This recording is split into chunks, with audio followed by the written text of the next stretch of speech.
course of the Principles of Bariatric Surgery with the eminent Professor Nicola Scopinaro, Professor of Surgery from the University of Genoa, and one of the important pioneers of malabsorptive surgery with the famous Scopinaro operation. He's going to talk to us about protein malnutrition after BPD, the physiology, the prevention, and the treatment. Yes. Let me first of all thank again my good friend Karl Gaudat for inviting me again to this wonderful meeting that I enjoyed so much last year, and probably this year will be the same. But now there is something very important, maybe a little bit difficult, but important to know, and this the physiology of there is after so many years, because it's not so frequently used, there is still a poor knowledge of the physiology of BPD and of its most dangerous complication, that is protein malnutrition. But there are a lot of misunderstanding. So I will try now to first to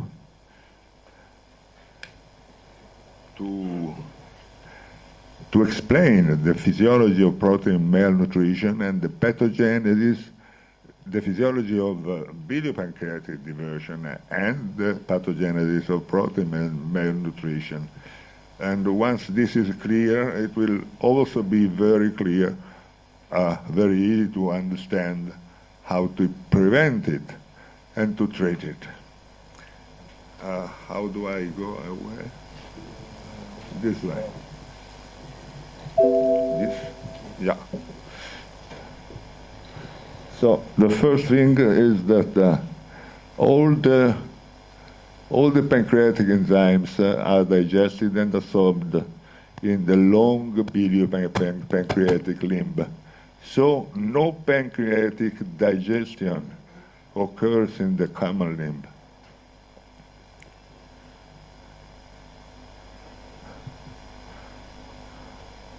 So thanks to the enterocyte brush border enzymes, protein and starches are digested and absorbed in the entire tract between the gastroenterostomy and the ileocecal valve, that is, the alimentary and then the common limb. While, due to the necessity of bile salt, only fat absorption is confined to the common limb. This means that, of course, the longer the alimentary limb, the greater the protein absorption. But due also to the greater starch absorption, also the lesser the weight loss. Protein absorption, this is also very important, also occurs in the colon. So only after all the ileal and colonic protein absorption capacity have been completely saturated, at that point protein malabsorption occurs. Another very important factor in the physiology of BPD is the gastric volume, which is reduced in volume and empties very quickly through a wide gastroenterostomy that used to be wide in an ileal segment, causing on one side the occurrence of post-cybal syndrome and decrease of appetite for the stimulation of the anorexigenic gut hormones, GLP-1 and PYY. On the other side, The rapid gastric emptying causes rapid intestinal transit and food absorption reduction. So, if the gastric volume is greater than about 300 milliliters, these phenomena are temporary and simply responsible for the initial rapid weight loss. Then thanks maybe overall to ileal adaptation, they did disappear in a few months, and the patient with a BPD 1 year after the operation is already able to eat more than preoperatively. If, on the contrary, the gastric volume is smaller than 300 milliliters, these phenomena tend to be permanent, and they may lead to recurrent protein malnutrition, which needs to be treated with surgical revision, consists of elongation of the common limb. And here another misunderstanding must be clarified. The elongation of the common limb doesn't have to be done at the expenses of the alimentary limb, because the distance between the gastroenterostomy and the ileocecal valve remain the same, so nothing changes in the protein absorption.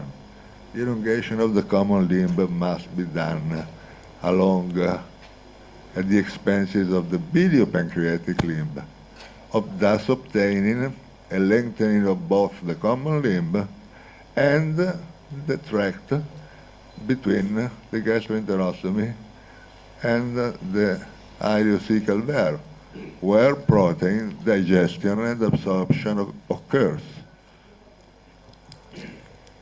Now, protein absorption was studied at the beginning and at the end of the long clinical experimentation by measuring fecal radioactivity for 3 days after administration of 10 microcurie of iodine albumin with a meal containing 60 grams of protein. And both studies demonstrated an alimentary protein absorption of 70% of the intake. Now, since a 30% reduction of protein absorption didn't justify the occurrence of protein malnutrition, we did a much more accurate study by also directly measuring the nitrogen content of the food and stools in 15 long-term BPD patients. And these are the results of the study. What is important is that this allowed us to compare alimentary protein absorption, which was confirmed also in this study to be around 70%, and the nitrogen apparent absorption, discovering an endogenous nitrogen loss, a 5-fold increase of endogenous nitrogen loss. So this was the real cause. This was the reason why it is possible to have protein malnutrition. If all calculation made, this brings the protein requirement from 40 to 90 grams. But this is not a problem for our BPD patient, because the 15 long-term patient in the study I have mentioned had an average protein absorption as big as about 170 grams per day.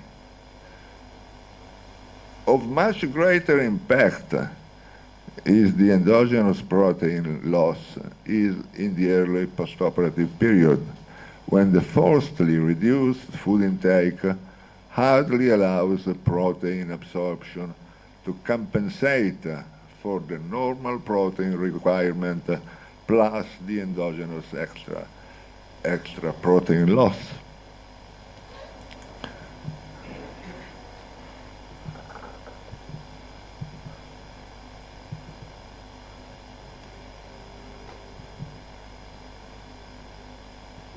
I don't know if I'm going ahead. Yeah.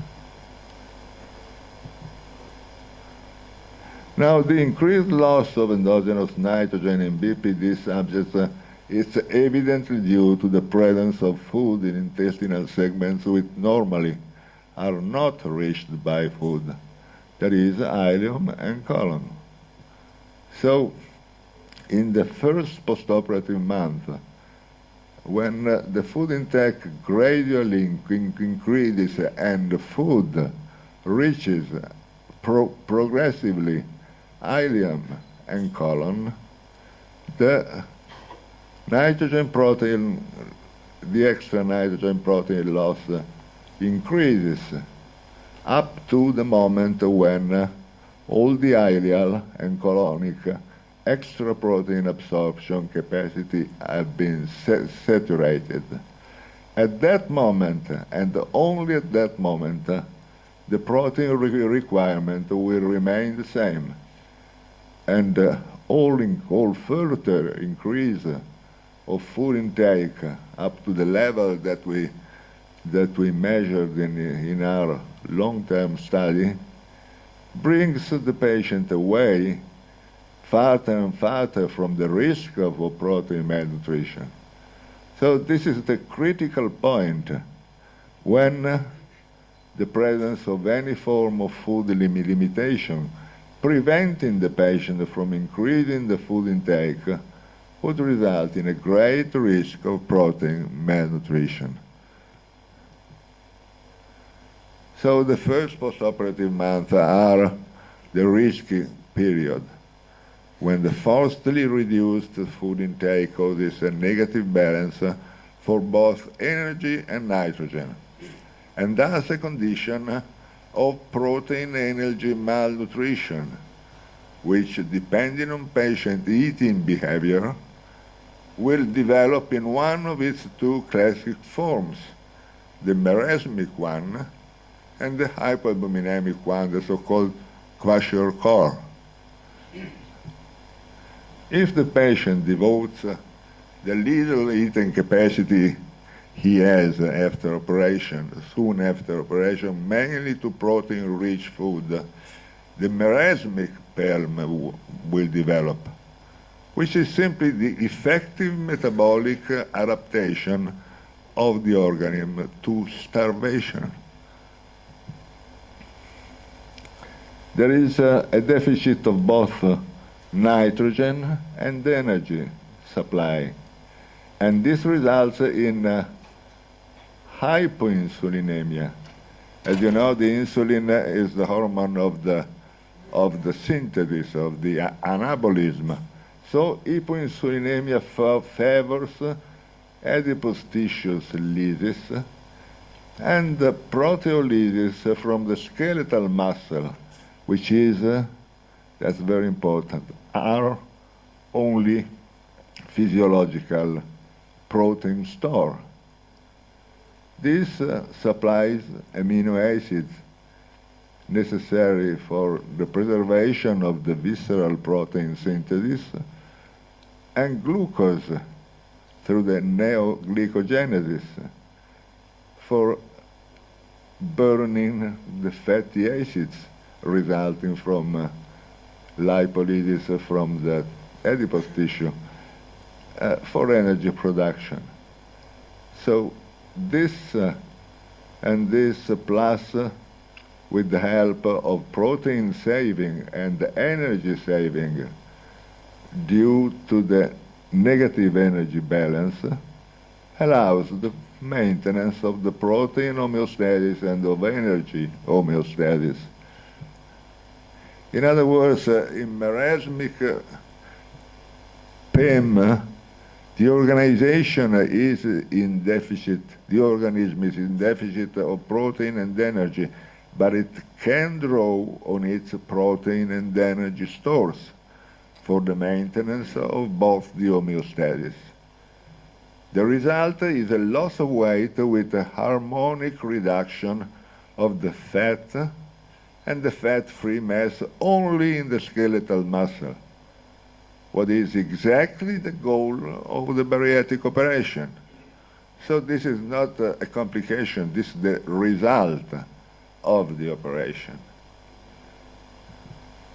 If, on the contrary, the patient gives preference to carbohydrates, hyperinsulinemia results, which inhibits both the lipolysis from the adipose tissue and the proteolysis from the skeletal muscle. So, not being able to draw from its natural store of protein, the organism is obliged to reduce visceral protein synthesis, with consequence hypoalbuminemia, edema, anemia, immunodepression, all the visceral protein.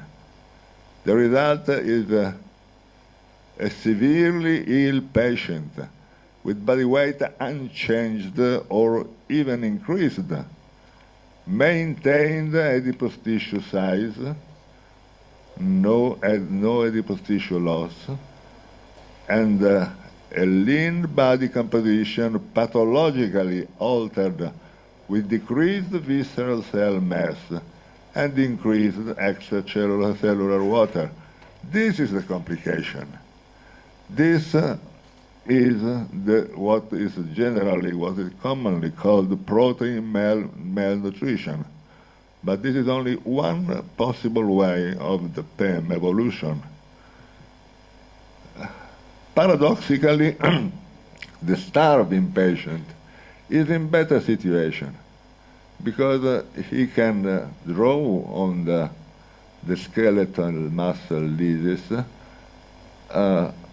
and he has also the protein spare due to the negative energy balance, and he should be able to compensate for both the normal protein requirement and the extra endogenous protein loss. This is not frequent.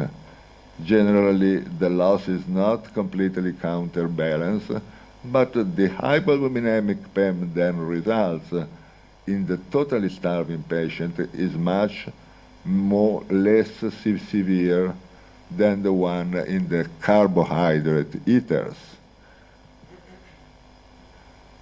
Then, in patients with mixed food intake, a series of hypoalbuminemic PEM of varying severity develops, the severity depending on how much smaller the protein intake is than what is required for compensation of the endogenous protein loss, and depending on how much the relative excess of energy intake from carbohydrates prevents skeletal muscle proteolysis and protein sparing.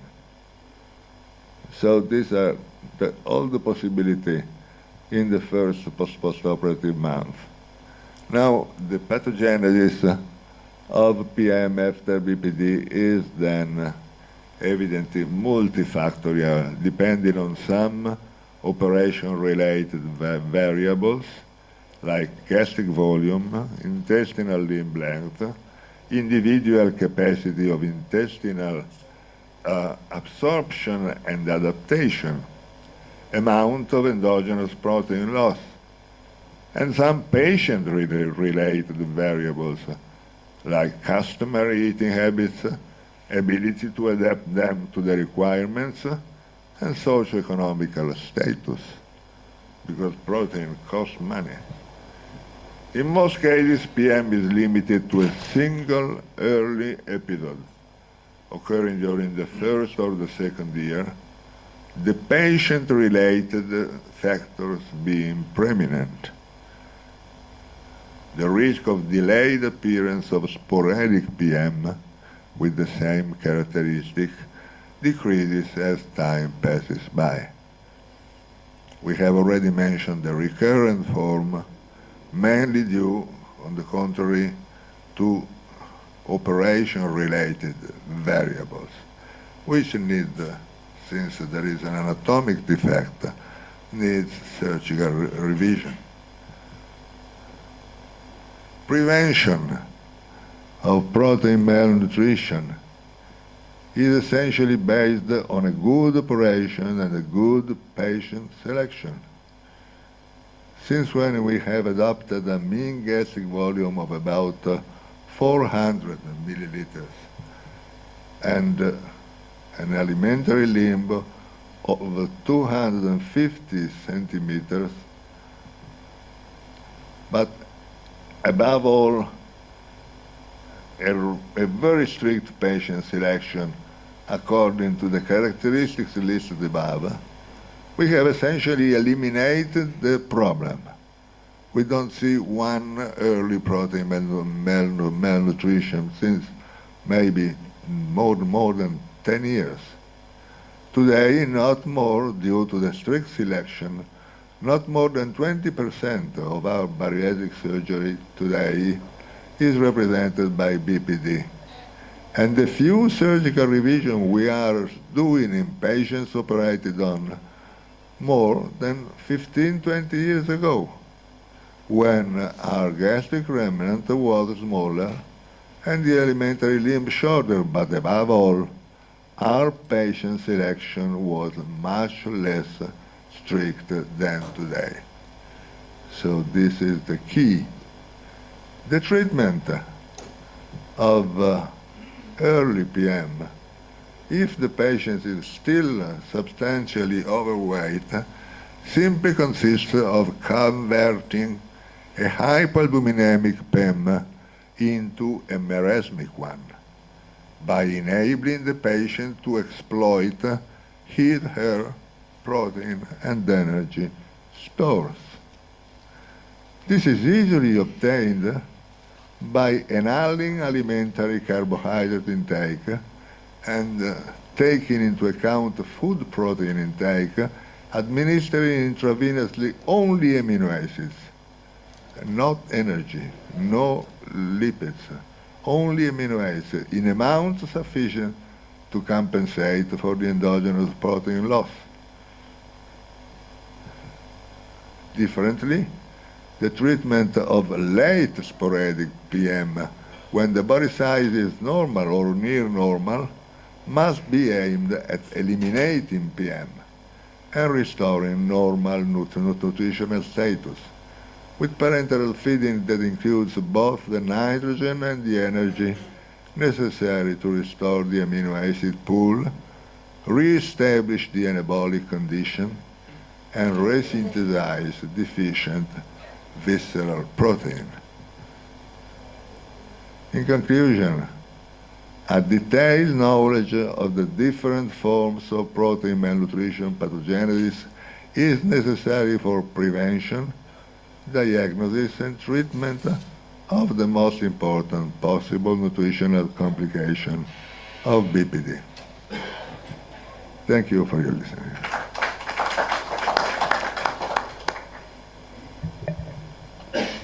Any questions for Professor Scopinaro?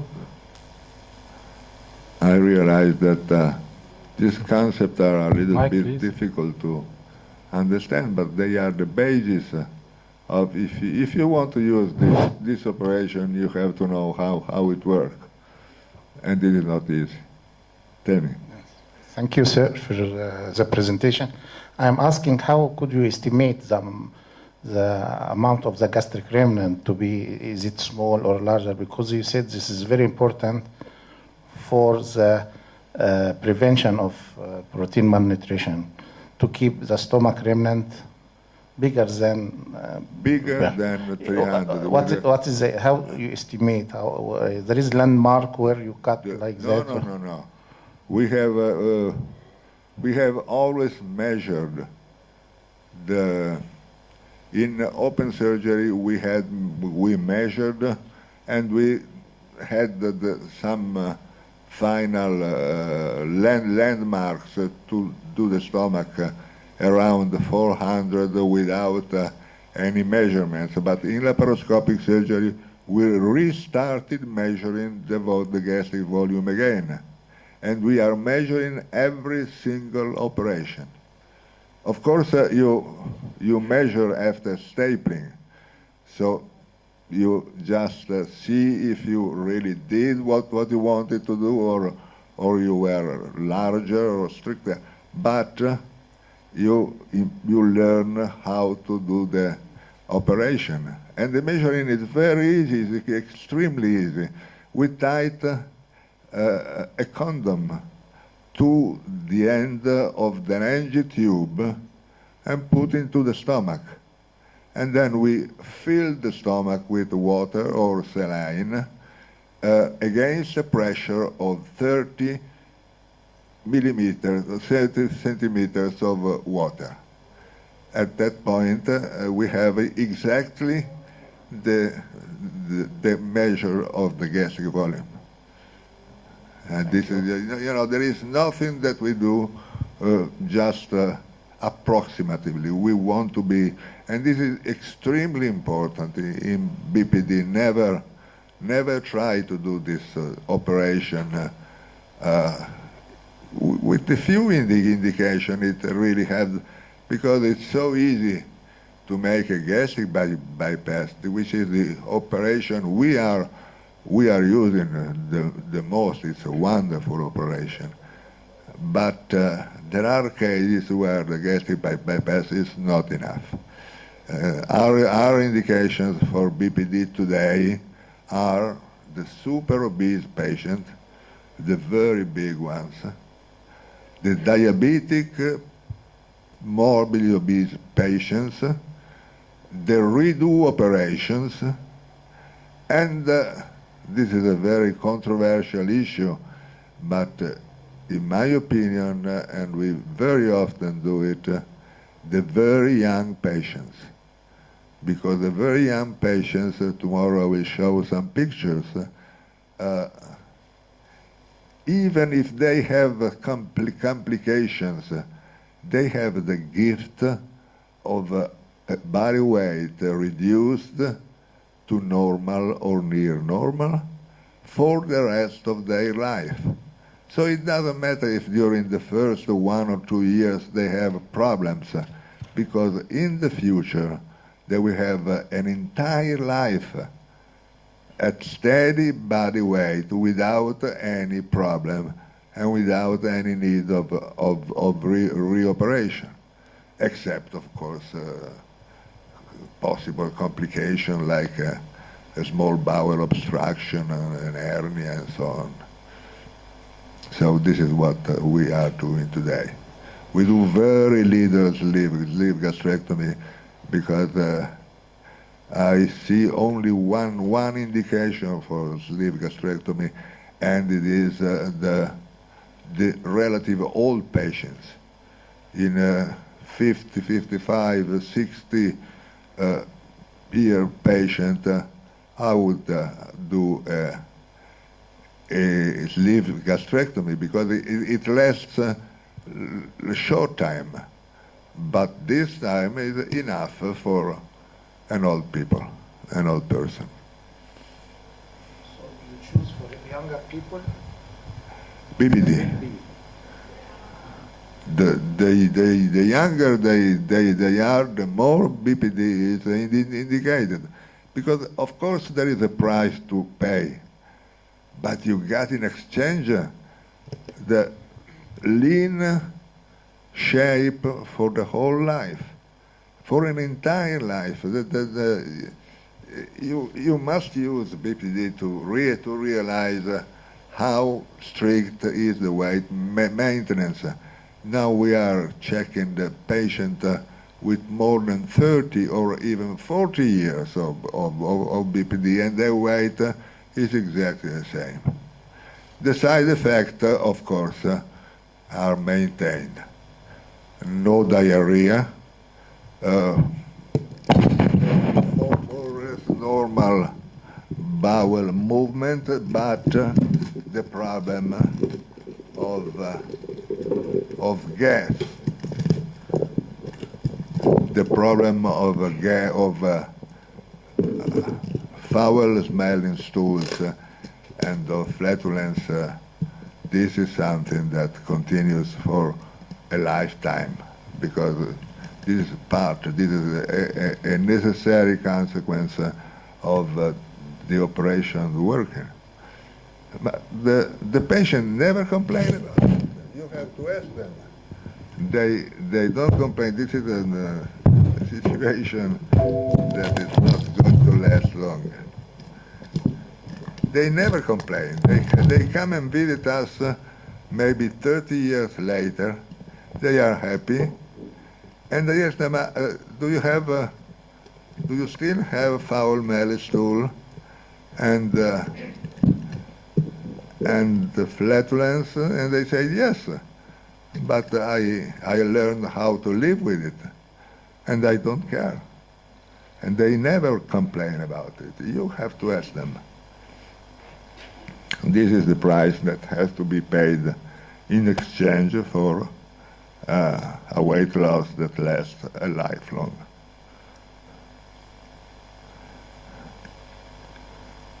Thank you very much, Professor Scopinaro. It's been a very wonderful talk. It always enlightens us about the pathophysiology and the mechanisms of the BBD. We can never be tired of hearing it.